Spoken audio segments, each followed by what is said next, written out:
Ooh. We are on day 31. 31?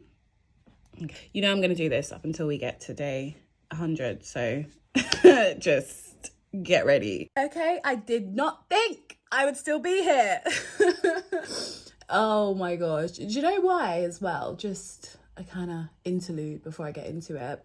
I believe vulnerability is a strength. However, to be this vulnerable, not sharing and bearing all of my wounds and scars, but to be this vulnerable subjectively, even though it's being delivered objectively, it's very bold. That's the truth. I am literally bearing my mind, like my prize, to you guys. Even though I'm honored, it's just like, wow, you're doing so well. Well done. Yeah, day 31. We are contemplating, thinking about, meditating on love and its languages.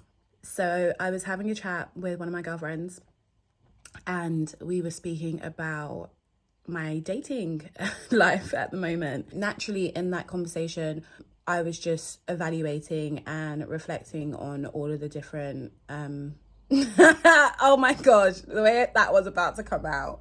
It's not a roster. I am a mature woman now, so it's, I guess, a dating pool. My little pond.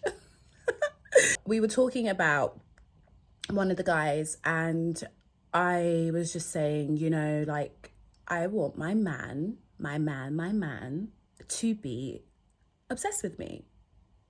Okay? I'm obsessed with myself in the most fruitful and humblest of ways. I am a gift. I am God's gift to my husband, right?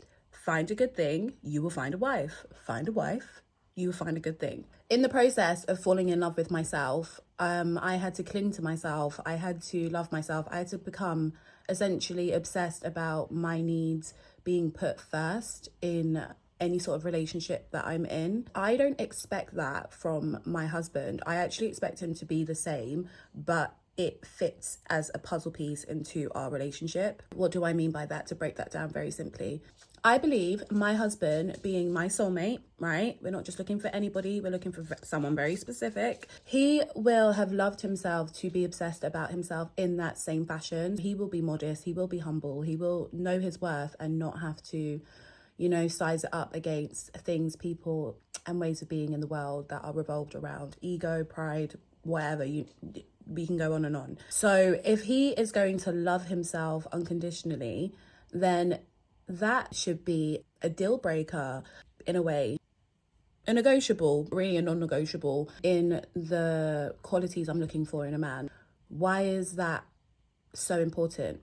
It's a high standard because it ensures and guarantees before you've even got into the marriage that you two are both optimally growing and trying to achieve the highest versions of yourself. I am a prize to you. I am a catalyst in your life and I want it to be in the most healthy ways. So clingy, obsessed, like, but at the same time, I'm very much an interdependent person and a very independent woman. Interdependence is when you need two people to make a whole, essentially. And being independent in my business and life and personality and character and all of those sorts of things, I personally think it really blends together well when you two essentially are very secure. Back to the matter. We have this guy. He's not particularly showing me any like words of affirmation. I'm like, sir, it's not even that you don't feel these things about me, because I know you do. It's actually the fact that you are holding your cards so close to your chest to do what with? Gain power? Manipulate me? Like, what is so hard about affirming the woman that you believe you like? So I find that particularly weird. I'm not gonna lie. It's not weird because it's not normal. It's weird because it shows me the level of relationship you have with yourself. Genuinely, people love you as they love themselves. So if you ever want to know if someone loves themselves, just look at the way they treat you and you'll know. Anyway, back to the story. We're saying essentially that these languages aren't meeting my relational needs, especially romantically. And I honored myself and respected that. After that conversation with my friend and we were speaking about it, I did bring up that I think my love languages clearly had changed over the last couple of years. I then had a choice of, okay, so what do you want to do about it? You're not going to run away. You're not going to avoid him, you know, because love and its fullness of language is fearless. But what does this mean when you look introspectively? I came to this place where I was like, you've evolved. You've evolved from when you were in this dating pool the last time. Now, the things that were love languages to you before are the same, but they have also grown into something and evolved into something completely different. I think I did the love languages test. If you haven't done it, okay. I did it in 2015.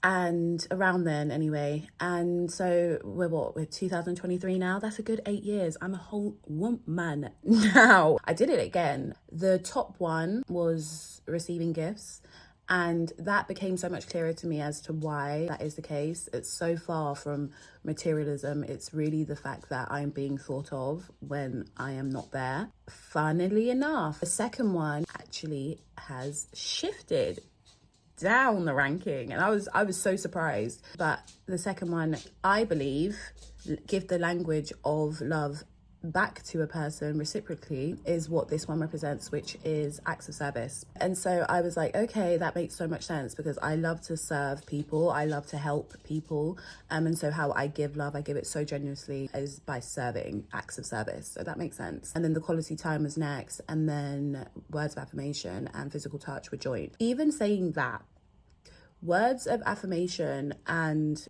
physical touch being joined at the bottom, I still hold all of these 5 love languages very equal, and the percentages really, really reflected that. It showed me in doing the test again, it was like they all hit around like the 20 mark, and that's because when I love people as a language, it is whole. That's the best way for people to not only receive love but give love in a relationship. Going back to kind of what I was talking about the guys and what I want and these high standards, I'm not asking for something that they don't already have, and that is wholeness. I don't want someone who believes physical touch is like their number one love language, and it's only 20%. Like that can't be the case. What about the rest of the 80%? Have you explored all of the different levels of like receiving gifts? Have you explored quality time and all of that good stuff? So to end the story, I was really pleased to see how much I've grown in addressing not only myself but my shadow, and really having done the inner work to accept what I accept, to reject what I don't want, to be secure and stand firm, and knowing what it is that I want or how I want to be treated or respected in a relationship brings me great joy. And so at the moment now, it feels like I'm cultivating happiness from these dating experiences.